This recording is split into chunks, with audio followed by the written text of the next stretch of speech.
পুরুষের জীবনটা কিন্তু অনেকটাই স্বাধীন, নারীদের জীবনটা কিন্তু তেমনটা স্বাধীন নয়।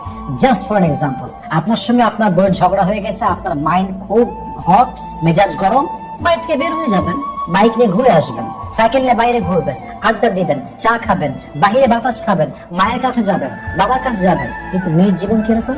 No, the life is not like that. তাদের জীবনটা এরকম না।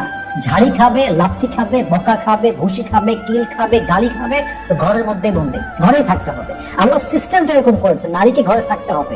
এবং অবাক করার বিষয় হচ্ছে, পুরুষের মা তো আছে ওখানে, বেশিরভাগ ক্ষেত্রে নারীর মা তো নেই, বাবা ওখানে নেই। সে একটা ডিফারেন্ট লাইফ লিড করছে, যেখানে তার রক্তের মতো কেউ নেই, রক্তের আপন কেউ নেই। পুরুষদের এটা বুঝতে হবে যে অকারণে, কোনো অন্যায় ছাড়া আমি আমার স্ত্রীর উপরে কোনো জুলুম করবো না, যদি সে অন্যায়কারী না হয়। যদি অন্যায়কারী হয়, সে শাস্তি পাবে, তার বিরুদ্ধে যে action, I will take that action. But if she is honest, if she is not loyal about myself, সে আমাকে নিয়ে পরিপূর্ণ অনেস্ট ছিল এবং আছে, বেইমানি করে নাই, মিথ্যা বলে নাই, চিট করে নাই, so what is the problem? What is the problem? আপনি তাকে সামলায় রাখবেন, যত্ন করবেন, আপনি আপনার জীবনে অনেক দূর যাবেন ইনশাআল্লাহ।